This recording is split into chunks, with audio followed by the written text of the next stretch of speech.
Assalamualaikum warahmatullahi wabarakatuh. Salam sejahtera untuk kita semua.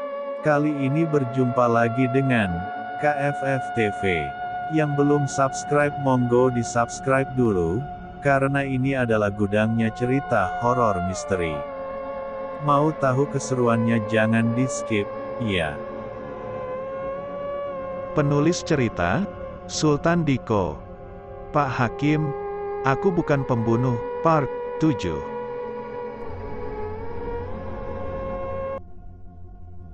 Walau Qasim dan Marzan dibantu warga telah berusaha mengusir burung-burung itu, namun gagak hitam yang bertebaran datang lagi dan lagi, bahkan dalam jumlah yang lebih banyak.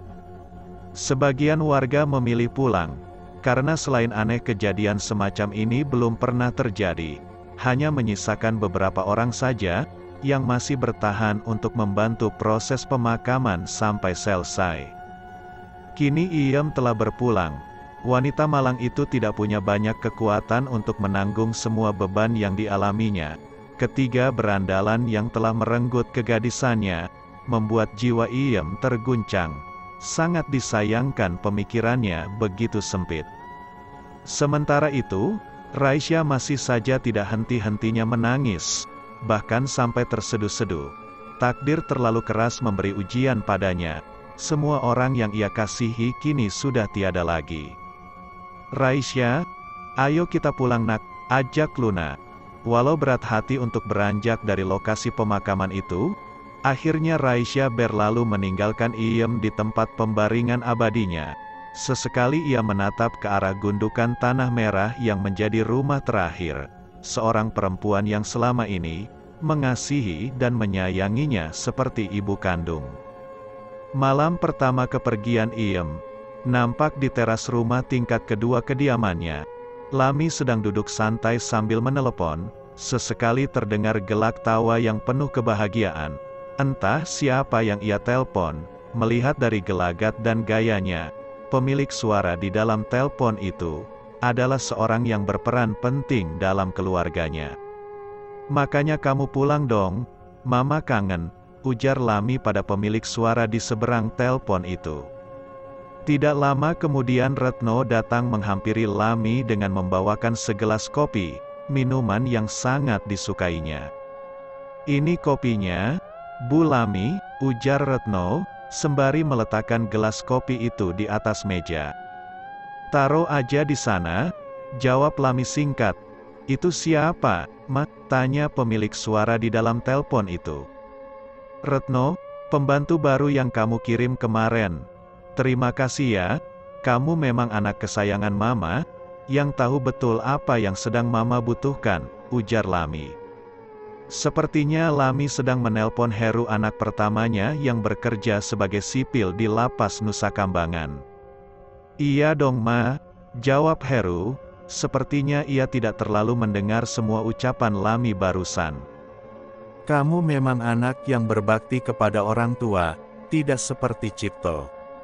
Sama kayak bapaknya, selalu sok baik, semua anak jalanan ditampung, ujar Lami.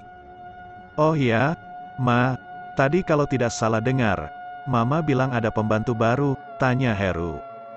Iya itu si Retno, pembantu yang kamu kirim kemarin.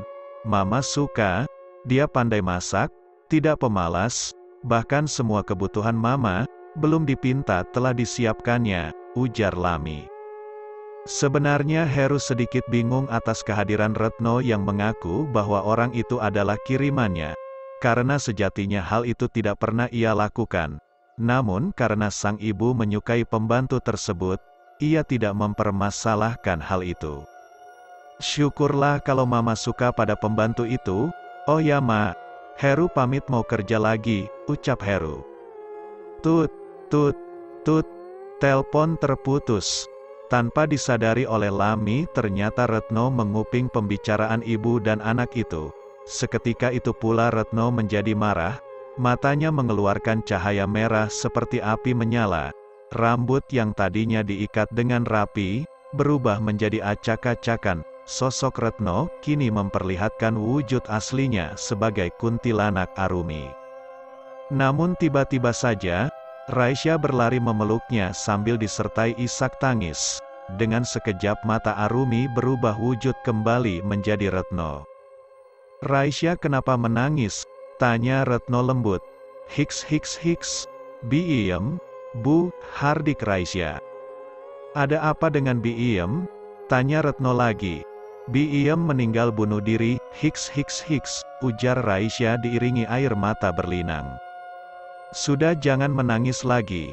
Ikhlaskan kepergiannya biar dia tenang di alam sana," ucap Retno sembari membelai pundak Raisya. "Oh, jadi Iem telah mati," cerca Lami. "Baguslah, inilah akibatnya jika melawanku," sambungnya lagi. "Nenek jahat," hardik Raisya. Kemudian ia berlari menuju kamarnya di lonteng atas. Retno yang melihat itu, berniat ingin menyusul Raisya, namun dilarang oleh Lami. Ia pun mengurungkan niatnya. "Sabar, aku harus bersabar. Ini bukan waktu yang tepat," gumam Arumi yang saat ini berada dalam sosok Retno.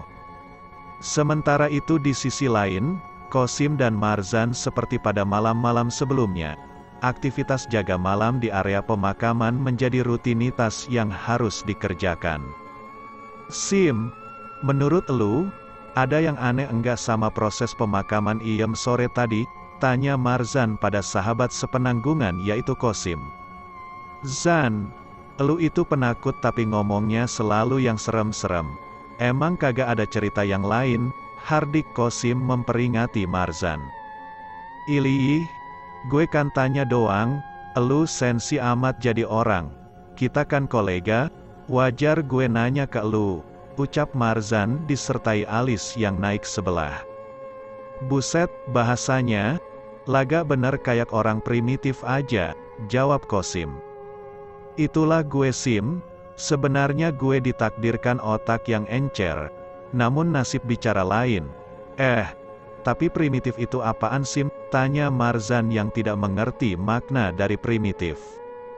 "Primitif itu, rada ke barat-baratan Zan," jelas Qasim sembari menahan tawa. "Semacam, bule kah?" tanya Marzan lagi. "Iye, orang bule kan jenius Zan, bisa bikin pesawat terbang," ujar Qasim. "Alah, elu pasti bohong kan?" tanya Marzan yang mulai curiga.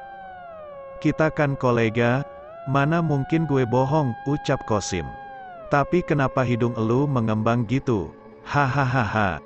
Marzan tertawa terbahak-bahak. "Buset, lu ngeledek gue," hardik Qasim sembari memegang hidupnya. Tiba-tiba indera pendengaran Qasim seolah menangkap sekelebatan bayangan. "San, diem lu," hardik Qasim. Marzan segera menghentikan tawanya, kemudian mulai berkonsentrasi mengedarkan senternya ke semua penjuru makam.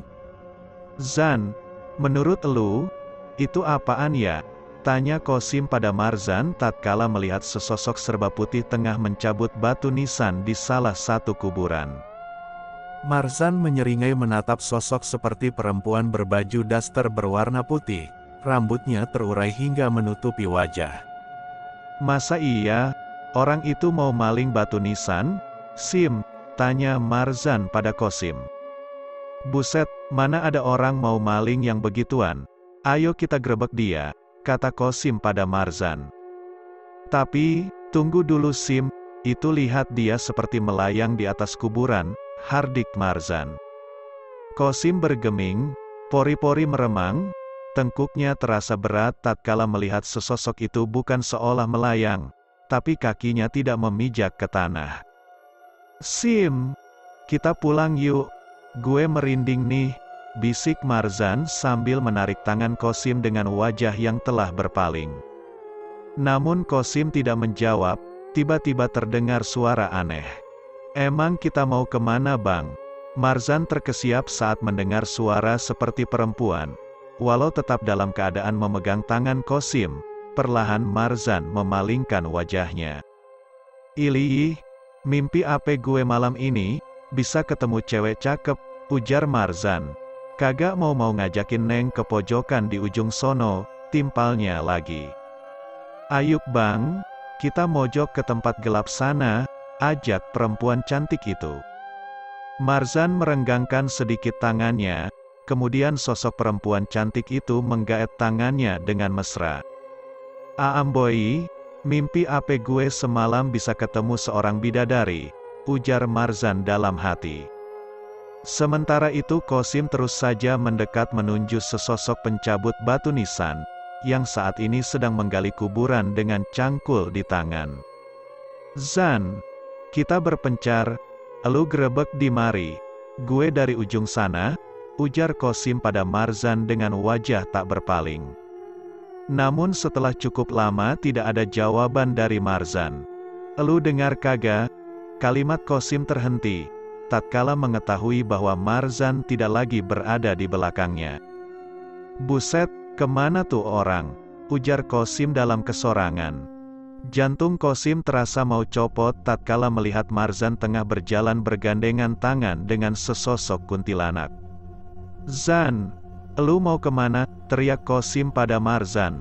"Gue mau mojok Sim, elu jangan syirik, ye," jawab Marzan. "Gila bener tuh orang, lama menjomblo kuntilanak diembat juga. Kalau kayak gini ceritanya gue kagak mau ikut campur, mending gue kabur aja. Mampus-mampus dah tuh anak," gumam Qasim geram. Dengan langkah cepat, Qasim pergi meninggalkan Marzan yang sedang berbahagia bersama sosok kuntilanak.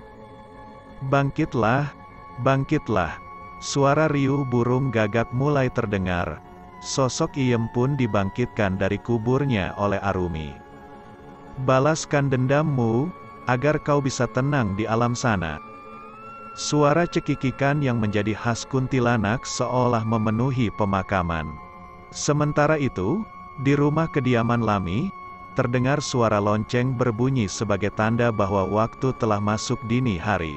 Gemanya memberikan sensasi mistis yang luar biasa. Tok, tok, tok. Terdengar suara ketukan di jendela kamar Rizka, secara terus-menerus hingga membuatnya terjaga dari tidur. "Rizka, Rizka," sebuah suara seperti bisikan memanggil-manggil nama Rizka. Perlahan Rizka beranjak dari tempat tidur dengan pikiran yang telah dikuasai oleh makhluk gaib. Suara itu terus memanggil dan menuntunnya keluar dari kamarnya. "Rizka, Rizka," suara bisikan itu terus memanggil-manggil dan menuntunnya naik ke lantai atas. Hingga tiba di teras rumah tingkat kedua, suara bisikan itu menyuruh Rizka agar melompat dari atas ketinggian.